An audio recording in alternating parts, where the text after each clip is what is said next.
recording? Yeah. I'm asking Minister Enqi as far as that raw vegetarian competition that He's going ready for art too. It's going ready for us? Yeah. I wait till Enqi get back on it. He's talking to the camera.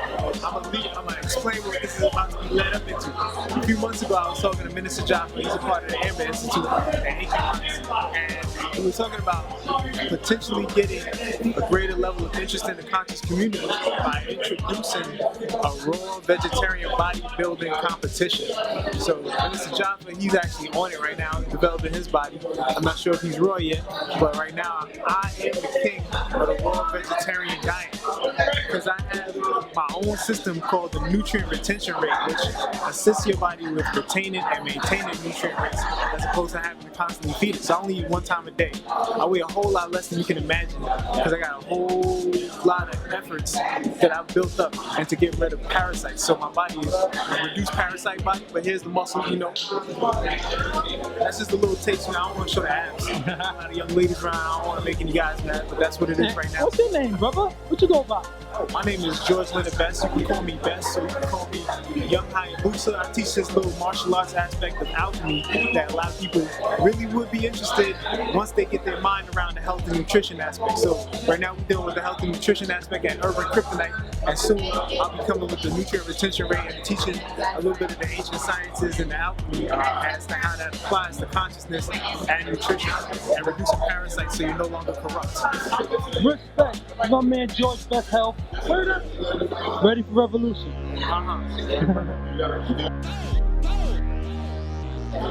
Oh, get in the picture? Yeah, but y'all all gotta hold the lip gloss. My lip gloss is popping. My lip gloss is cool.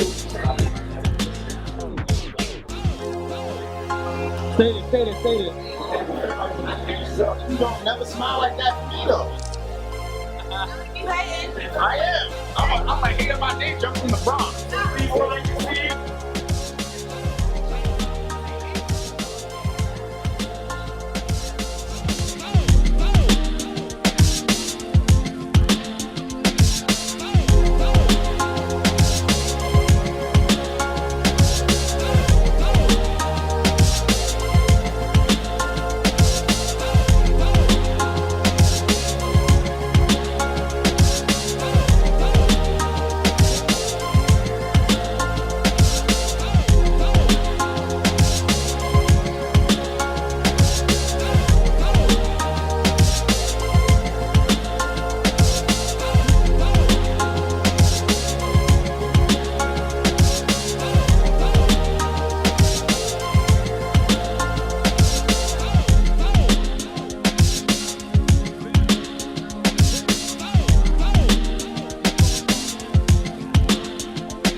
We have half of the cast here.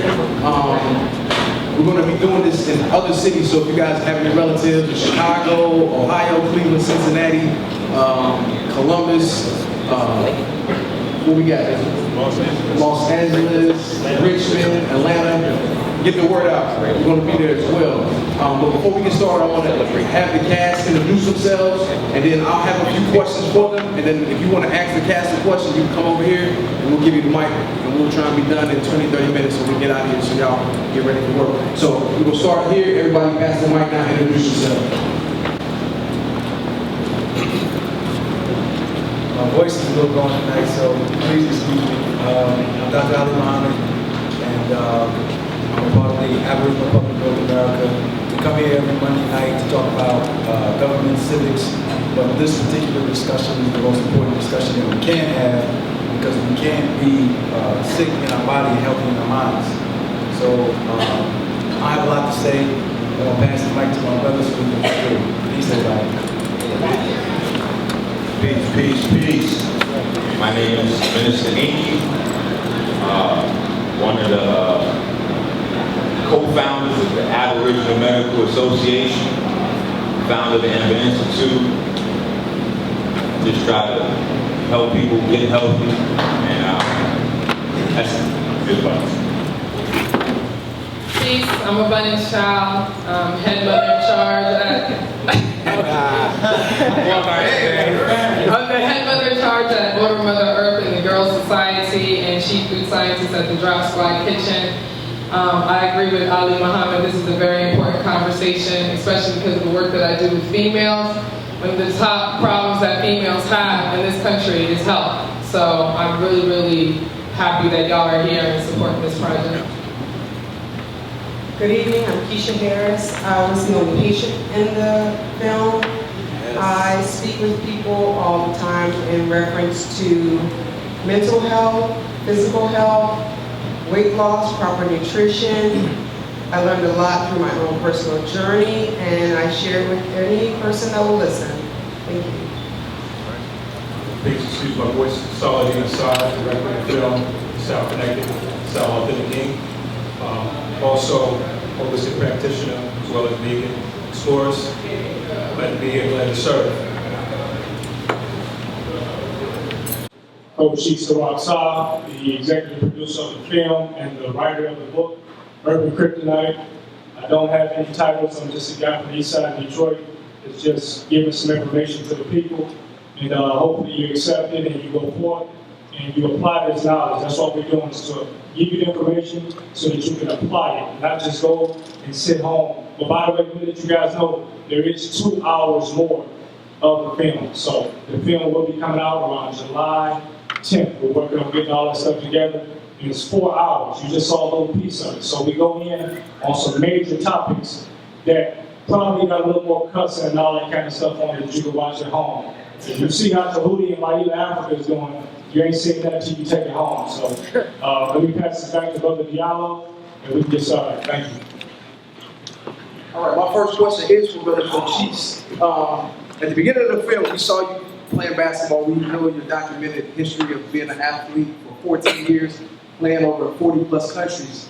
What made you retire from basketball and start writing health books about the decline of our people as it pertains to our health? First of all, I played for about 14, 15 years. Got cut by the Chicago Bulls 2003, was in training camp with them. Spent a lot of my time overseas, Europe, Asia, South America. And I think one of the things that led to me, I never like to say retire. I always like to think I got a chance to play, because I still play now. But I'm just concentrating more on this right here. So I think it was a way of giving back, more so to the community, instead of always being a detriment. I got a lot of trouble when I was coming up. And I knew I couldn't be a pastor or a preacher because I was too crooked to do that. But I didn't know that I could at least give you some information. Because I can't break it down like Enqi and Ali and all that, but I can read some stuff and tell you, okay, let's go here, or go to Enqi. Like if I got something, I say Enqi, Ali, I send them to these guys. I mean, there's some things that I do know, but I like to send it to these guys. I want these guys to grow their businesses, abundance, all these guys. So I think that was one of the things, kind of just being a humanitarian a little bit as far as the health is concerned. I wanted this whole thing to be just a one-stop shop. This is the first of many urban kryptonite. And it's just dealing with the food. So I want this to be a one-stop shop. You know, even, I talked to you guys before, even my people from Dominicana, Boricua, you know, my family's still living in the Dominican Republic, part of them, and we have issues down here as well. A lot of the African cultures in Africa are becoming more westernized, so they have problems that they used to have. So we want to get it there, we want to get it all around, and the main thing, to answer your question without running on like Enqi be doing, is to just say, I wanted to help the community.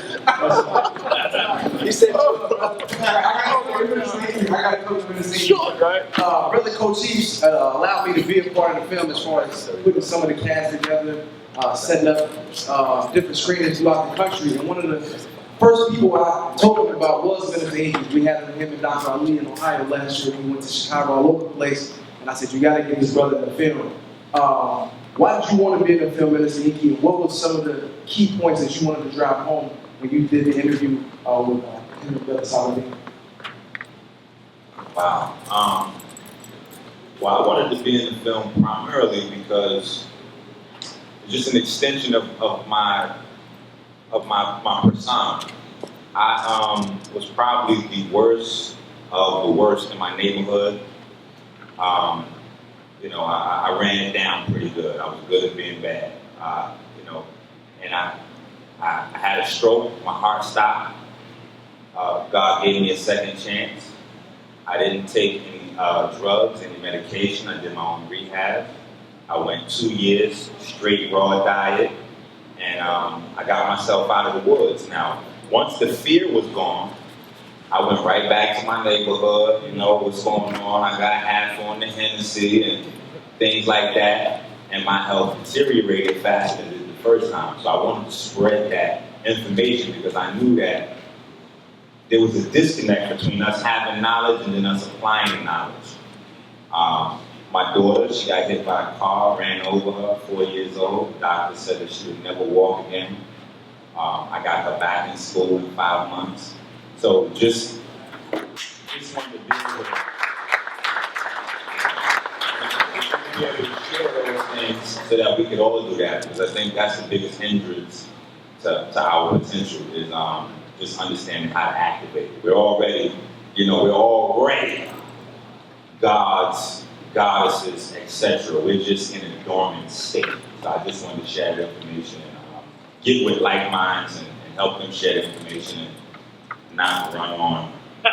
My next one is Brother Saladin. Me and Brother Cochise was riding up here from Ohio Saturday. He was saying we had 59 hours of footage. How big of a challenge was that for you to condense that to 4 hours? Because I know you got Mahila, you got Latham, you got these folks here. Like, how did you come to that decision on what to keep and what to take out? And I definitely would like to see a joint where we just have the extras that's on the director's floor. How did you come up with that? To answer your question, actually, it wasn't easy. No. I was like 20 pounds heavier when you last saw me. Right. So it was a lot of sleepless nights, but it wasn't because it was work, it was because it was exciting. I mean, listening to these brothers talk, excuse my voice, listening to Ali, listening to Enqi, listening to Abundance, listening to Keisha, the man Cochise, Hootie, I couldn't go to sleep. I literally could not go to sleep until it was done. And so I took it upon like this thing took a life of its own. You know how they say art, you create art? Well, I started realizing that this art started to create me. So that's basically what happened when I took on this project. We had 59 hours worth of footage. We traveled from 15 cities, 15 states. We rode across the map. No fancy planes. We snow, tornadoes, hurricanes, all of that. You know, from east, west, south, me and this brother right here. So when we finally got everything done and we got everything home, it began to take a life of its own. So not to run on like Enqi, you know what I mean?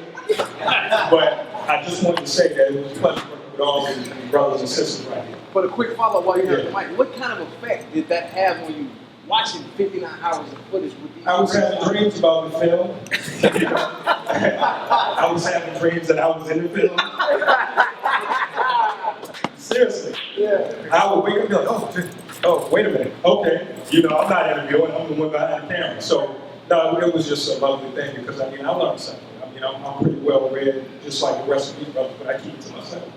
You know, it showed me that, you know, this knowledge is definitely needed to our people, our brothers and sisters. You know, that's the one thing that I think can bring us back to where we need to be socially, politically, as well as economically, starting with God.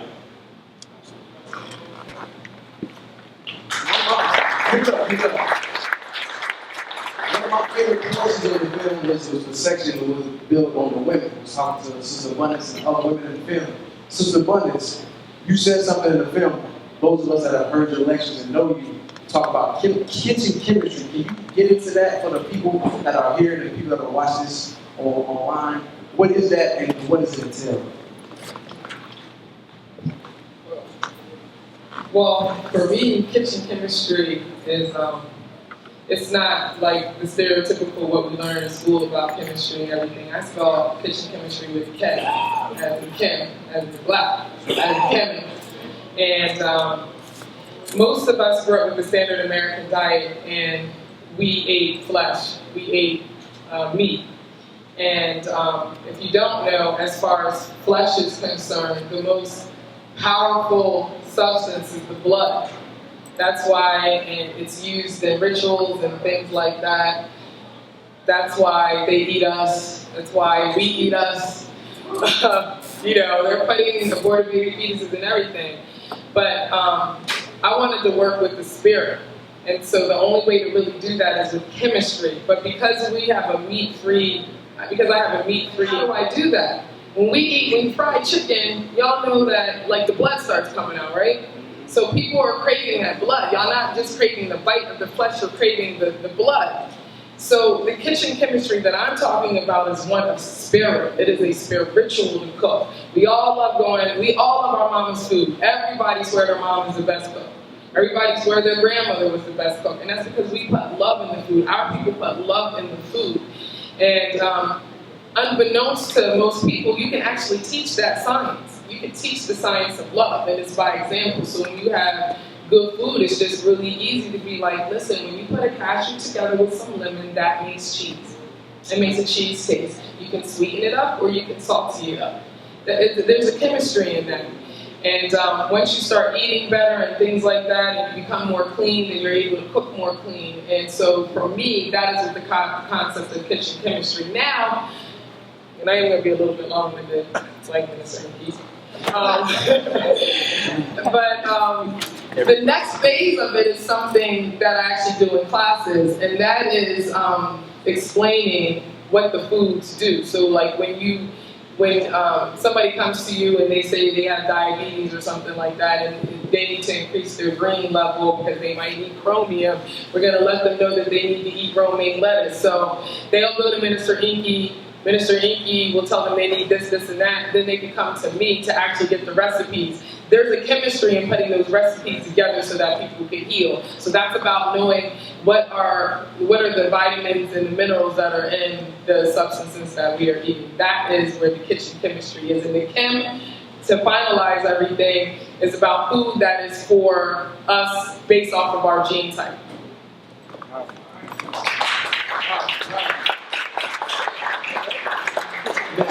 This next brother I want to ask a question to wrote a book, and he has it right here, How to Eat to Live for the Hereafter. And when we look at this title, we all read, well, I'm saying y'all, a lot of us read Dr. Elijah Muhammad's book of the same title. What inspires you to take that book to the, I won't say to the next level, I don't want to say like disrespect the ancestors, but what inspires you to write this book and add new information as you found? Bear with me with my voice. It was the tour that we did. If anybody's familiar with me and Minister Enqi's work, we did a tour called The Genetic Theory of the Black Planet. I went to, it was that heavy, ground shaking. And that tour, as we continued to talk, helped me in my research, and I began to see more in depth to the problems specifically for people of African descent with the assault that is happening with the medical industry and the said food industry. And so that book was instrumental in its time because it got people off the pork. He told them not to eat meat, that it wasn't good, but if you had to eat meat, eat this. And it kind of caused a revolution in America in the 60s and 70s when those books came out. Now we're dealing with another level of revolution with detailing how to protect ourselves in modern times from the assault that is the causation factor of every level of dysfunction that we have. And so the Amber Institute and the Aboriginal Medical Association were formed to help write this particular book, really. And the book is like first grade of the information that we're actually dealing with. And we need to find ways to disseminate it and make it very basic and practical. If you can follow some of the things that the brothers and sisters are saying up here, you'll be healthy. If you can comprehend it, then it's going to really fortify you against all of the assaults. And let me tell you this, white folks know how to turn on damn near every mechanism in your body or off, and they're doing it. So what we're saying is we know how to do the same thing, even though we're not white. That's right. And people don't like to trust people who look like them and expect that they're that intelligent. But the Creator has brought us here for this time. So we wrote this book and all of the books that Mr. Enqi has wrote and others. We write in these books so that we can change the history of God.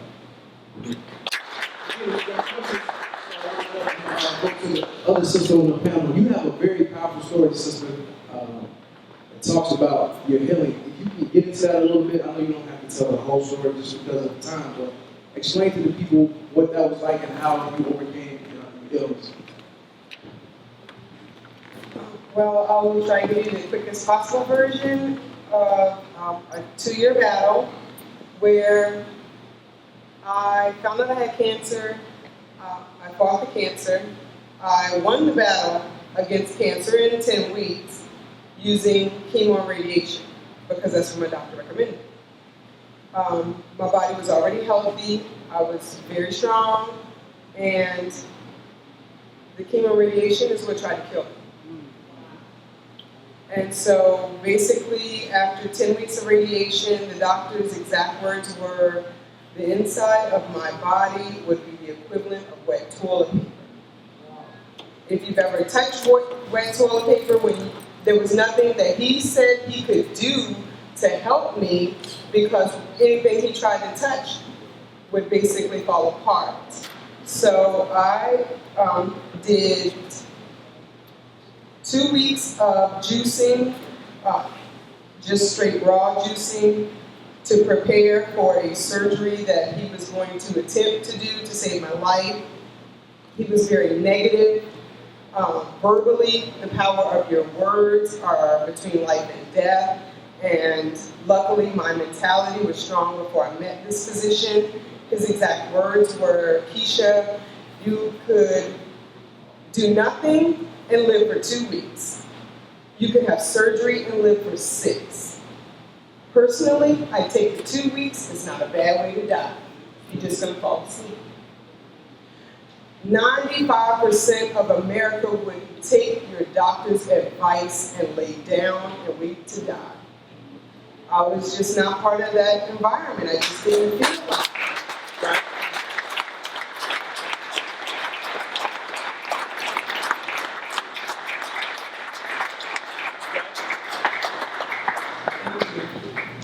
I told the doctor to do everything that was humanly possible in his mind, body, and soul to wake me up out of a 19-hour surgery where they basically reconstructed my entire gut.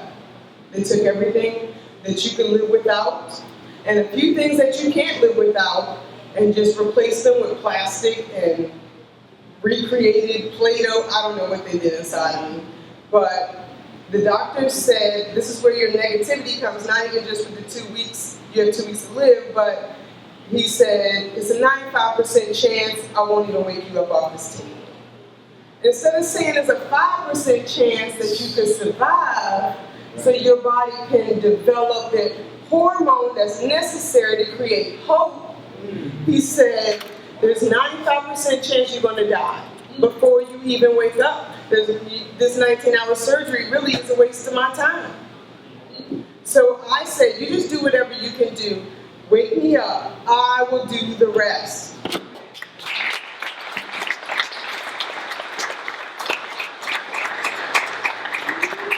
She said, even if I do wake you up, it'll be 2 years before you will be able to walk, talk, eat, do anything. You're going to be on a feeding tube. You're going to have a nasal tube. You're going to be in this bed for 2 years. Just expect that.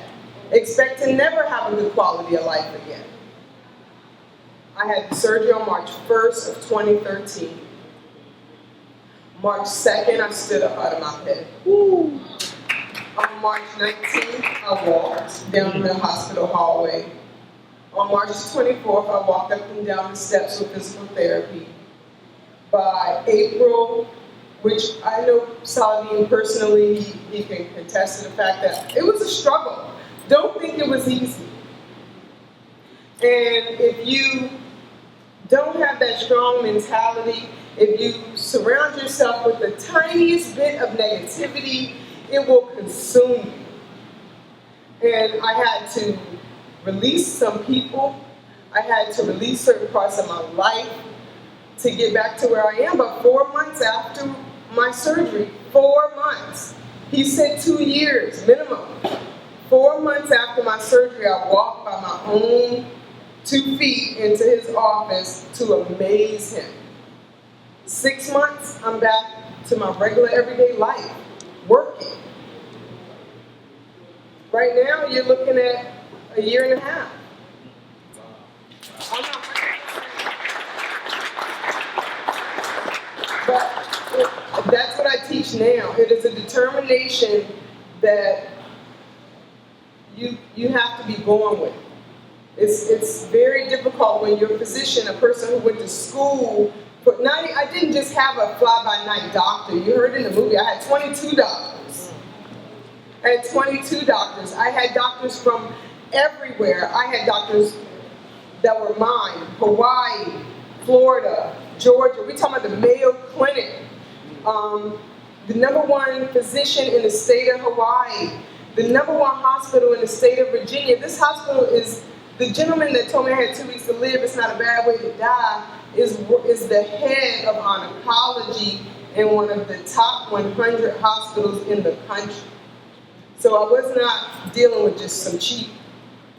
I think I got you beat up some. But it was serious. It was serious, and when they said you're gonna die, in fact, my father, the nurses in the room were crying. The students, the residents in the room were crying. My parents were crying. When the doctor left, my dad's words to me were, "Did you understand what he said? You're not crying. He's not talking to me. I don't feel dead. I mean, I understand what he's saying, but it's not what I felt." And I never allowed that into my mind.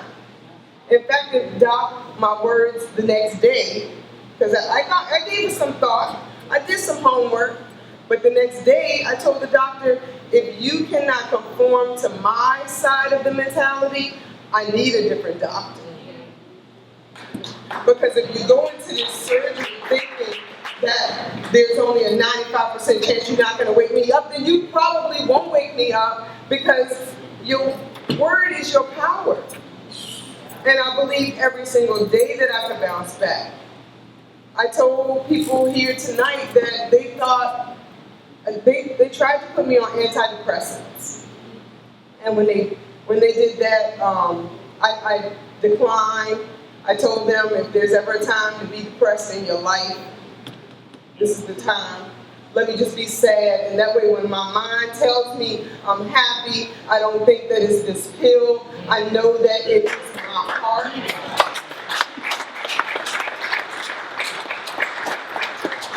But to give you an idea of the European mentality that you live around, the doctor's response was, "You need a psych eval." I'm crazy because I don't think these pills are going to help. And that's basically when I just went off on my own and said, I guess I need to start my own world. I need to take all your patients. So now the same doctors that told me I don't have a chance in life, call me now and say, I got 2 patients I need you to talk to on Wednesday.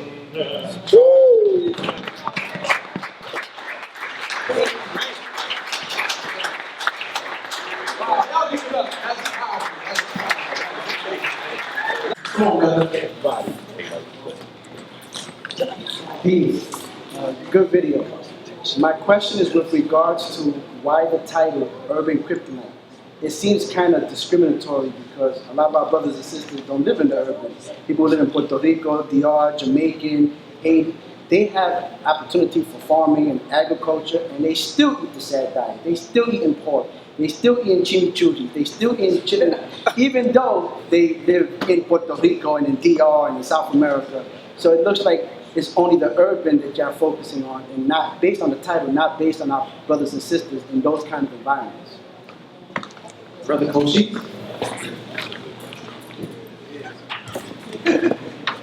The most important thing is I titled it Urban because I got to start in Detroit first. Hey, start where I'm at. Yeah, my family's still in the DR, but I'm not always around them. So while those things affect them, you got to realize they actually eat avocado, they eat avocados, they eat soursop, which you can barely get here. So they do eat that stuff, but it balances the pollo frito, arroz habichuela, all that stuff. It kind of balances them a little bit, puts them in a better position because we eat the things that are a little bit more GMO and all that kind of stuff. So they eat, down there you got noni fruit laying on the ground. You got cocoa, they cocoa, you know, they eating all, they drinking all that stuff. So they have it in a more abundance, whereas we don't really have those things. You can't, Detroit is cold, so you're not gonna get that stuff up there. So I didn't want to trick. My first line of worry was the people that I'm at. It's like me trying to go to Africa and fix the people in Africa when I'm already here. I gotta get this first, then I'll take care of that. So I think that was the logical. By the way, it's a lot of Dominicanos, Boricuas living here that eat like that. They still eat like that. So while the title could be a little bit misleading, I'm using urban as well as melanin interchangeably. But you have to understand that in those countries, they don't necessarily live in an urban area, like you said, but they're still westernized with the mentality. Okay? As you want in the United States, it's such trickling out. Next question.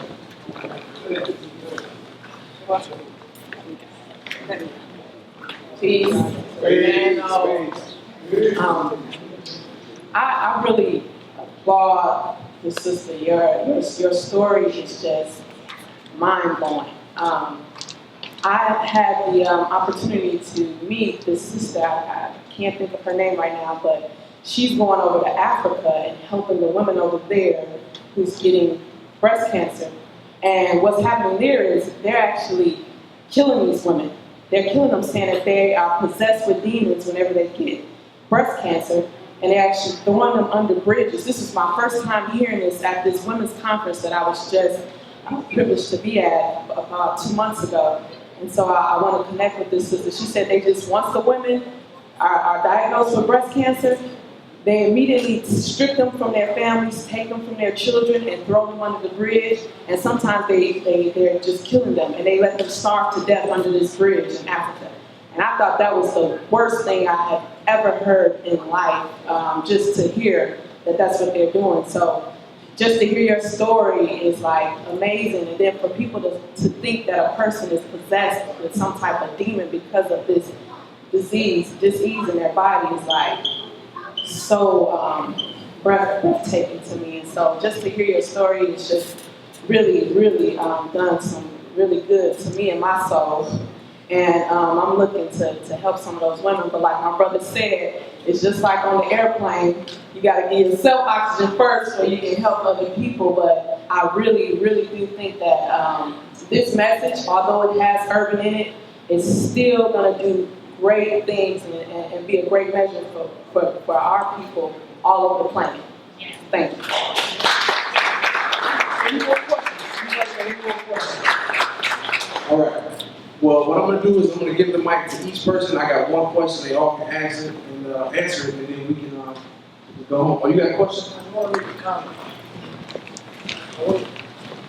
Yeah, first peace, hotel, love, shalom, and all that good stuff to everybody in the room. And you know, I got my eyes got a little bit watery when you was talking because you touched my heart. All right, and first I want to say that you know we clap and sometimes we stand up. I think that we owe this woman a standing ovation. We owe her.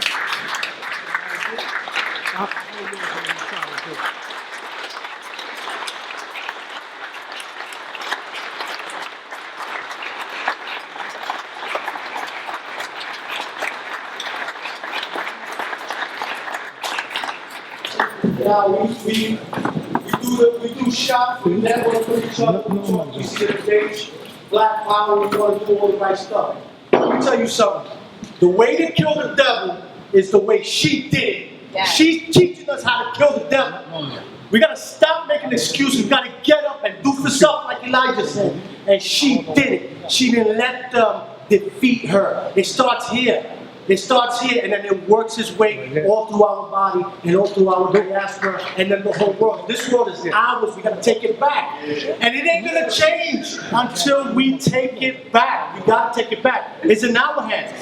This devil's going to continue reigning until we take it back. This is our fault that this is happening because we're not taking it back. She proved it. She did it. She proved it. And let me tell you something. You got, I want to war now. I want to go to war. Let me tell you something, sister. Let me tell you for real. We study to help, you know, Enqi, Sister Abundance Child, Ali, all the other brothers and sisters, Lila Africa and everybody. We study it, but this woman actually went through terminal cancer. You know how many co-workers I lost? Didn't get to retire? This food is designed for you to work for a certain time for this master, the slave master. And then before you can collect your pension, you're going to die. That's what that's designed for. You dig? So what this woman did was that she actually turned something around. I had a guy that died. They gave him 6 weeks, I think, and he died in 2 days. And you he died. Excuse me. They killed he died the day they told him he was going to die, and he believed it. He bought into it. He died that day. This is how we kill devils, y'all. This is how we kill them.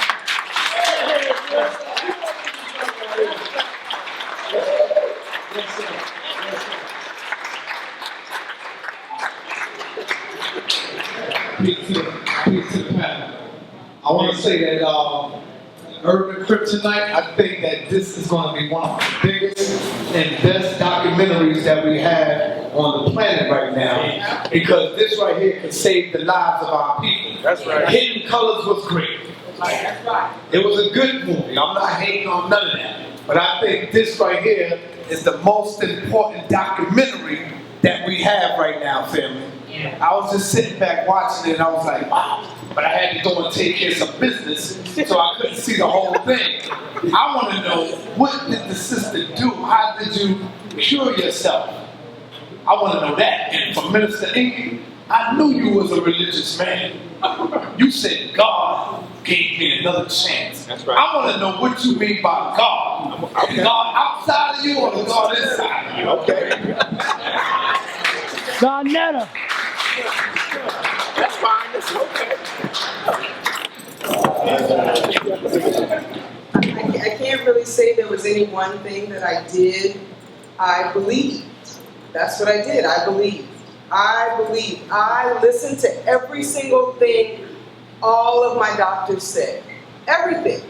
Because they are not necessarily wrong. Just like Cochise said, they are practicing. Michael Jordan was practicing, LeBron was practicing and lost the game. You know what I'm saying? He's good at what he does. Y'all buy his shoes.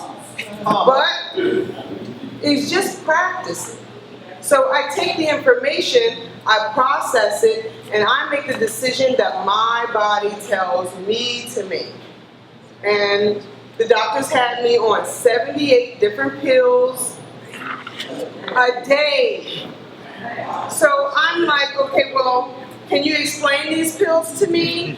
Yes, this pill is to try to make you better. But it's gonna probably make you throw up. So this pill is gonna make it so you don't throw up, but it's gonna probably give you some heart palpitations. This pill is to stop the heart palpitations. Hold on, Tommy. We're gonna get rid of all of this. Forget this. You done gave me, I had cancer. And now I have heart palpitations, high blood pressure, kidney issue. I mean, seriously, how about this? If you do your education, whatever is in this first medicine is probably also in the grocery store. If you do your education. And that's the difference. The doctor is at work. He is not your mother, your father, your cousin, your brother. He is at work. He is getting paid. If the hospital does not cut him a check, I promise he won't show up tomorrow. Okay? So understand that he's going to get a check from the hospital for caring for you. That's his job. But he's also going to get a check from Pilsner for selling their pill. That's right. Okay, so he gets no money from the Dole plant for telling you how to buy some fruits and vegetables. They don't pay him for that. But Pilsner is going to tell him, every single pill you write a script for, I got you. Maybe he made 50 cents, don't sound like a lot. This man got 400 patients. I'm on 78 pills by myself. I put his kids through college. You see what I'm saying? So you have to take all of the knowledge. You have to understand all of the knowledge before you make any decision. And this is where it gets tough. You have to make an unemotional decision. You can't be sad or happy or scared. You have to make a decision that is sound-minded. And that's what I did.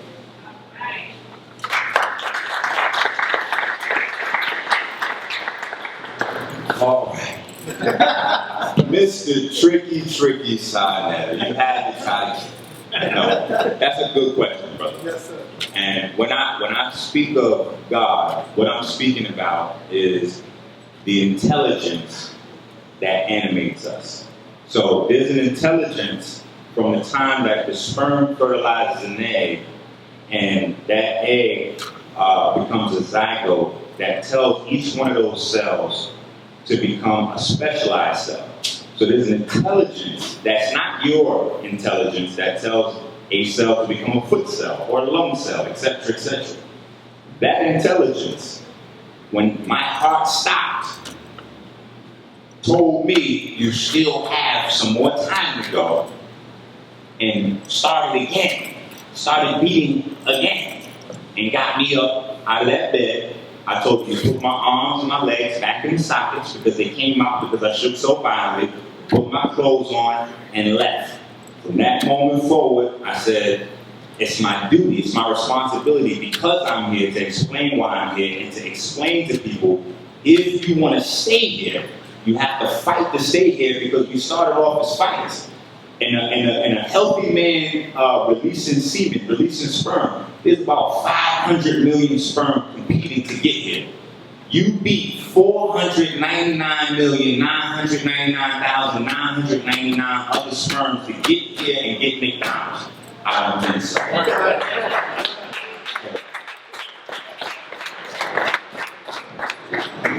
All right, so no more questions. The last question, the same questions in the whole panel. We'll start with Cochise, the executive producer of the film. Oh. Okay, I told y'all to come line up. All right. Some love, panel. Peace. I just want to say that's like burning over. This is like surreal for me. Like, you guys are my pioneers, you know. Like, you guys are my celebrities. Like, I just want to go out and say, like, all of you guys right here in this town, really appreciate it. Like, I really love all of y'all from the bottom of my heart. Thank you. I don't want you guys to think that you're doing your work and things, so I just want to, you guys, y'all can pat yourself on the back. Like, y'all really inspire me. You guys are my pioneers for real. Thank you.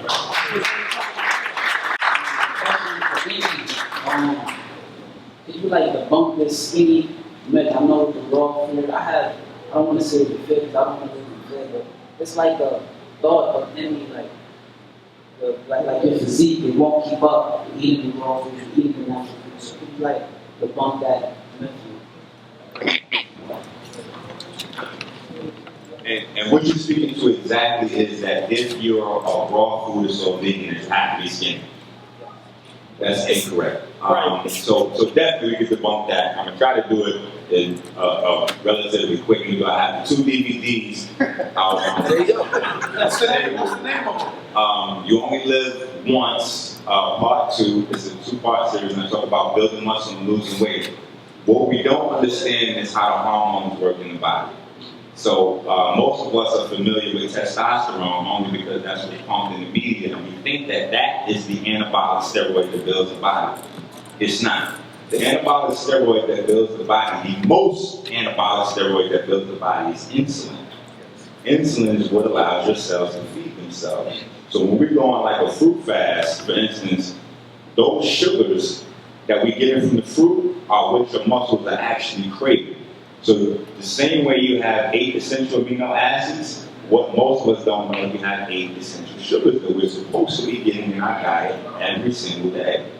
So a lot of us just are not opening up the muscle cells. There's a little guy inside each muscle cell called GLUT4. And the GLUT4 being inactive in our life is what is actually giving us the type 2 diabetes. That's why I feel like this is important, because we have a different type of anatomy than everybody else. We have what's called fast twitch muscle in our body. Fast twitch muscle works completely different than slow twitch muscle, which is the standard that our medical system is based around. And where it becomes more important, because everybody's not looking to build muscle, but what they have to understand is that your heart is a muscle, your lung is a muscle, your stomach, etc., etc. Your brain is a muscle.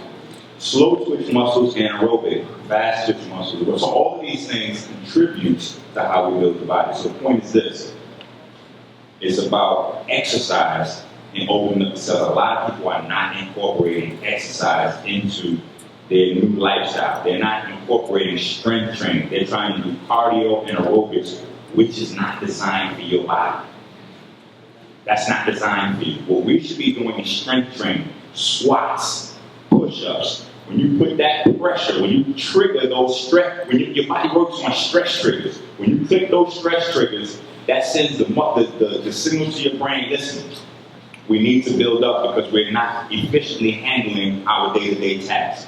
Once that happens, the cells will take in an increased amount of sugar from the bloodstream, build up the muscles, etc., etc. So we have brothers all around the country, from the Black Genetics Store, brother Dr. Ali Muhammad was just referring to, that are professional bodybuilders. In fact, there's a brother walking around here right now with biceps that almost poke my eye out when he's trying to take pictures out there. And he's on a raw food vegetarian diet right now. So when we look at gorillas, when we look at horses, when we look at these, when you look at a horse is almost 100% muscle, about 800 pounds. Elephants, all of these are vegetarians, they're vegans. And it's just as simple as us getting back in tune with nature. Our body is meant to be muscular. Fast twitch muscle has the highest electrical capacity of any other type of flesh. That's what we're composed of. So when we understand melanin, and we've had our scholars talk about that for a long time, we have to understand its effect on muscles, muscle growth, etc. So obviously I'm becoming a minister and I'm warning you about. But the DVD, I can elaborate more on the DVD because Hitler got a Nobel Peace Prize nomination in 1939 for synthesizing testosterone just to be able to keep up with us.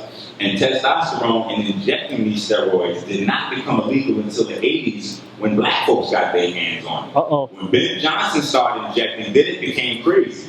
In 1976, the Germans won 40 gold medals and was bragging about how much juice they injected and yada, yada, yada. Their German technology is testosterone. And they got all this stuff out of North Africa. See, that's something they don't talk about when they deal with Holocaust. The Holocaust started in North Africa. They broke down and dissected your body.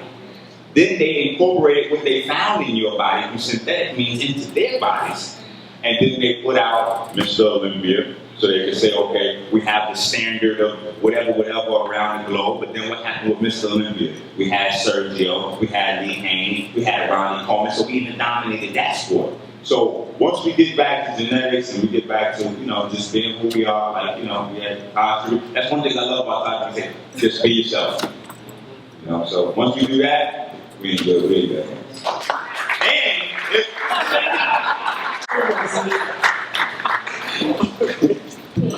my question is for a cancer survivor. Your story is really touching, and it's amazing how far you've came.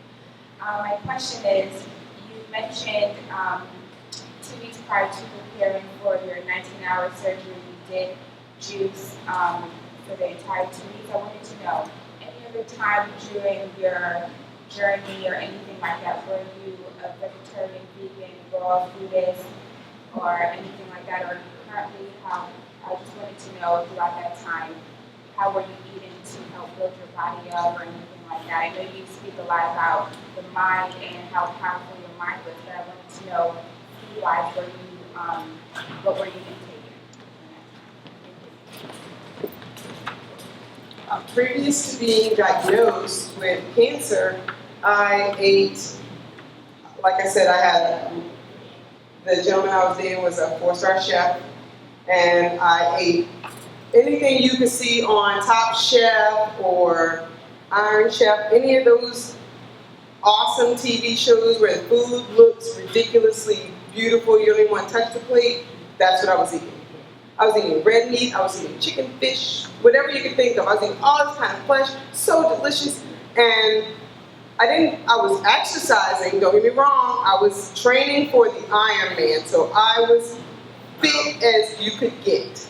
But when I found out I had cancer, and I went through chemo and radiation, your chemo is designed to kill everything in your body, good, bad, and different. Doesn't matter. My doctor, which he was correct, told me it would not behoove you to put all natural product into your body. It will spoil the food before you can digest it. Chemo is going to kill it. It's healthy, it's going to kill it. Actually, the best thing you can put in your body if you choose to go chemo and radiation is artificial crap. Because your body can't detect it and it won't fight it. So if you want to consume something so that you can say you ate today, so that you don't get down to 60 pounds, you eat artificial food. You're eating plastic food. Now, I did that for 10 weeks. I basically ate whatever my body would hold, wouldn't drink water. Your body just don't want it. It rejects it. And anybody you know who's ever been on chemo or radiation will tell you they throw up. For a living, I was a professional vomiter. But immediately after, I was in 6 months remission. Okay? For the 6 months of remission, we switched over and went to straight probiotic diet. Okay, so I'm just trying to rebuild the muscle in my body, trying to rebuild all my weight gaining. I'm eating heavily, lots of food, but no more red meat.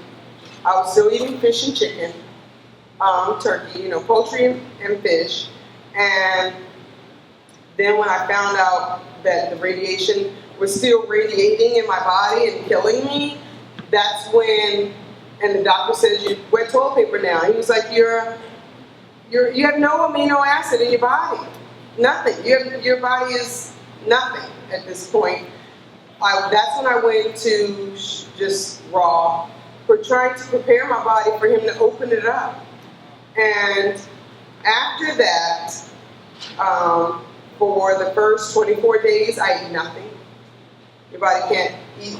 He told you, you got 2 years, you ain't gonna be able to eat anything, you're on a feeding tube. Lord only knows what's coming down this tube into my body.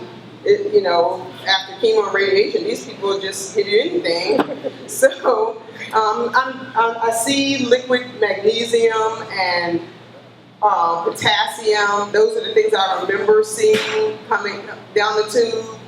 Once I got out of there, it's very hard to hear for a lot of y'all. I'm just not saying. But because a portion of my surgery, they removed the top 22 feet of my intestines.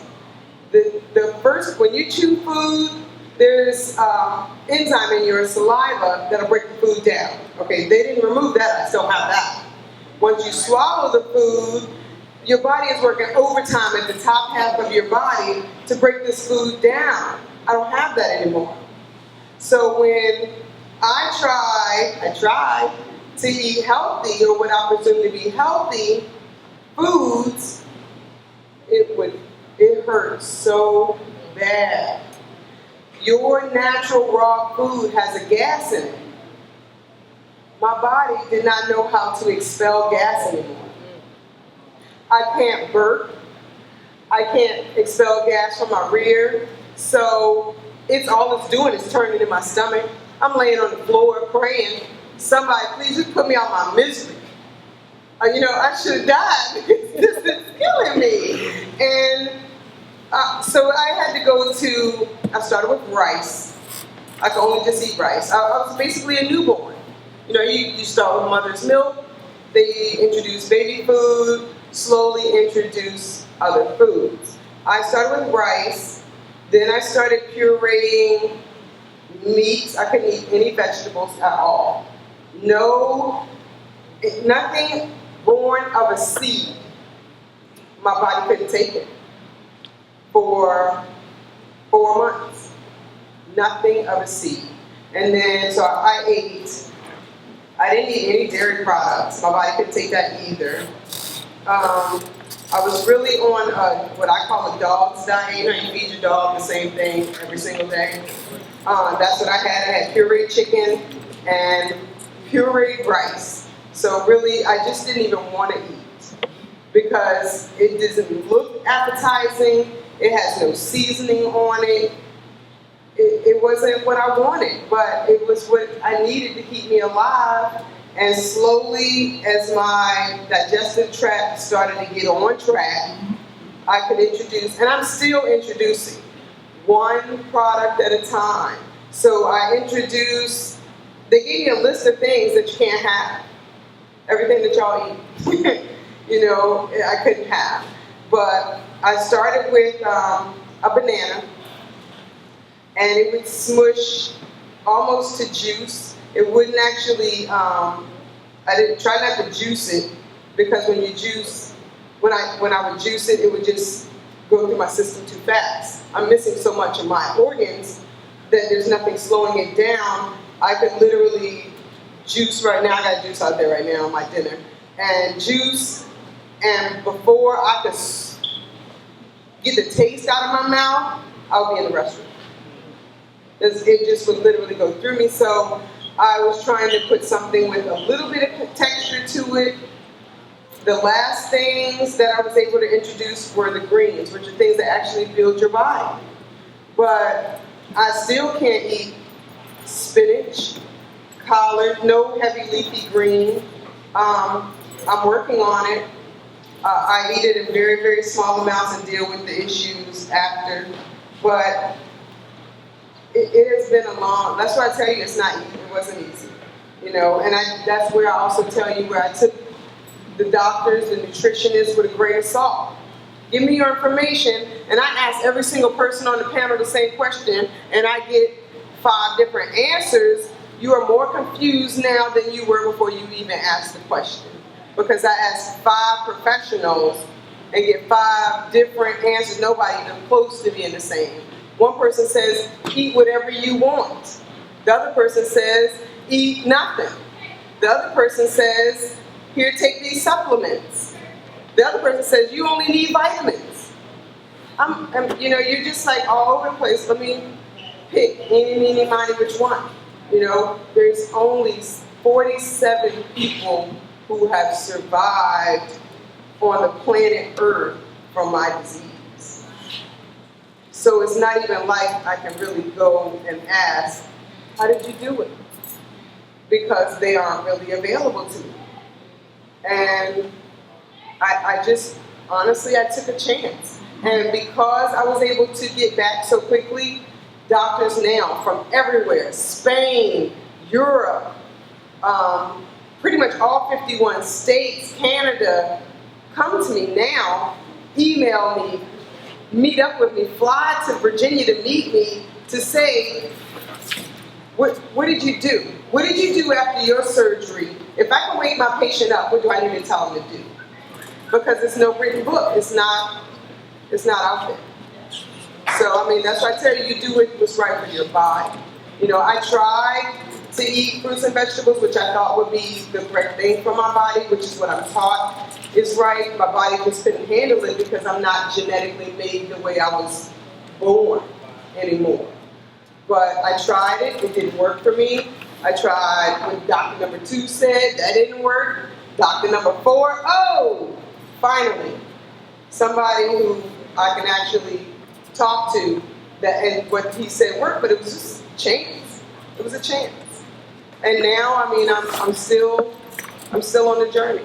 You know, like they said, it would take me 2 years. Don't get me wrong. What you see me walking down the street, you would never know what I've been through. You would never know what's on me right now. My body is what I call mutilated. If you need anything, yes, you got our numbers. But you know, it's tough. It's tough, and each one of you are different. Each person here has different disease. You have a different makeup. Just don't believe that your disease is hereditary, because it's not. What's hereditary is what you put in your mouth. You put in your mouth what grandma put in her mouth, and that's why you got a disease grandma got. And knowledge is power. And you just take that power and run with it. Thank you. Last question, you gotta go. I want to ask Dr. Ali Muhammad, but I know my brother's a little tired right now. He's been up all night, all week preparing for that great debate.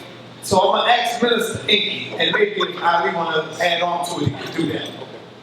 Dealing with the chemotherapy and the cancer. We heard about the cancer. Can you give us some solutions? What do you think we need to do to prevent the cancer? And if we already have it, what are some of the medicines that you suggest we need to go through? All right, well, the leading cause of cancer now for black folks all over the planet. Actually, you know what? Let me scratch that. The leading cause of cancer all over the planet for people, period, from Europeans straight on all the way up to where we sit at the top of the food chain, is lack of sunlight. They've already run tests in all of the countries around the planet, and the further away you get away from the equator, the higher the incidence of every single cancer. Now, the problem is we have a much higher requirement for sunlight in the form of UVB than anybody else on the planet. So the fact that we don't understand our genetics is what's destroying us, and I'll give you a small example. In order for your body to create vitamin D with sunlight, so let's say we live at the equator, we're getting the ideal amount of sunlight. The sunlight hits, and the cholesterol is converted into the vitamin D3. So now, we all know somebody in our family, if not ourselves, that has a high blood pressure issue, and we're told there's too much cholesterol. That's incorrect. Cholesterol is your buddy, but because we don't know how to use the cholesterol, sitting cholesterol is sitting there and is not being converted into vitamin D. Then we have a diet that's consisted of terrible fats, and the body uses fats to carry around cholesterol. So now we have cholesterol deposits that are turning into plaque, etc., etc. So vitamin D is crucial. All right. So there are very few supplements on the planet that can give you good vitamin D. But if you indulge, vitamin D3 is what you want, because vitamin D2 is made from yeast and fungus, and vitamin D1 is indigestible.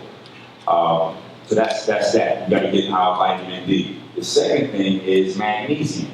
Magnesium is the mineral that's responsible for protecting all of the cells in your body. Magnesium is no longer in the soil. So when we hear about going green, when we hear about people having great results from taking chlorophyll and all that kind of stuff, if we don't get down to the science of it, we won't realize what it is in the greens or the cholesterol that's affecting the miracles that we see.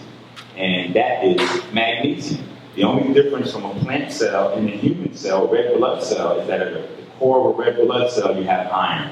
At the core of a plant cell is magnesium. So when we're doing the greens, when we're doing the green smoothies, when we're doing all that, all we're trying to do is duplicate what Minister Enqi has on his table in the form of magnesium. So that was a nice little plug. I'm getting good at that. So when we get those high levels of magnesium into the body, it's able to protect the cells.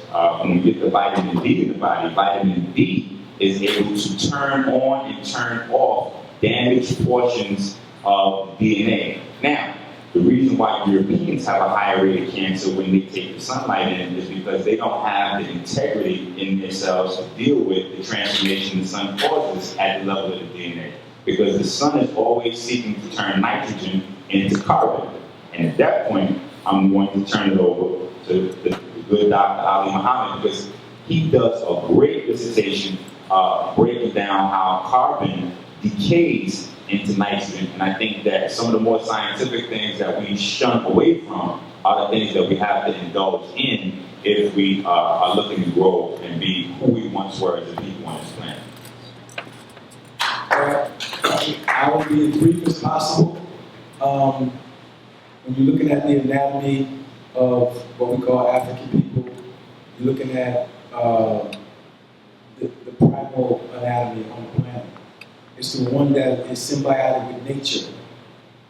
And an example of this is, if you've ever done any studies on melanin, you'll see that the people who are studying it, they study something called sunburned cells. That's the word that they use for it. And sunburned cells are cells that don't have the ability to deal with the retention of sunlight for various biochemical reasons. Primary reason is that the levels of nitrogen and sulfur are so high inside of the cell that it doesn't have the shape and structure to attenuate the sunlight and to use it for functions. Our body's not like that. They say that melanin is used to protect you from the sun. Protect you. You'll see that word, protect you. It's actually just a mechanism, the carbon, it's a mechanism to take the sun and use it as a form of nutrition. That's it. So when you start dealing with the ability of sunlight to have certain type of conversion factors, and I don't want to get into isotopes and all that, what I'm saying is you were born to be here. Other folks came by mistakes or errors. We can just call it that. And it doesn't mean that they can't be civilized, it just means that that's what nature is, and it says. So you listening to a doctor telling you to up your protein take and all these other things without understanding the type of discussion that we have, you're not going to be able to understand nutrition at a level that you can for the group if you don't understand what you're made of. When you start talking about melanin, you're talking about the most important discussion on the planet, period. And you're talking about the thing that's in the blood, well, not necessarily in the blood, but you're talking about the things in the blood that catalyze it in other parts of the body that's making people wealthy. Whether it's artificial intelligence, whether it's organ generation companies, whatever it may be. So our people need to begin to invest in understanding who they are and allowing that wealth to stay home instead of coming out. So I'm done. 2, 3 word answer from the panel. 2 questions. We gotta go, sis. Yeah, sorry. Why is this? Yes. Can we just get your name, please? I think your name should be a household name. Like, we need to know your name like we know their name. Yeah, when we come down. Okay. Why is this film a must-see, and what do you hope is accomplished when folks see this film? Everybody. This film is a must-see because there's no other film like it. And what will be accomplished is if indigenous people or our people can protect their temple first, they can protect everything else, their family, their economics, etc. If you're going to talk about economics and eat cheeseburgers, stay away from it.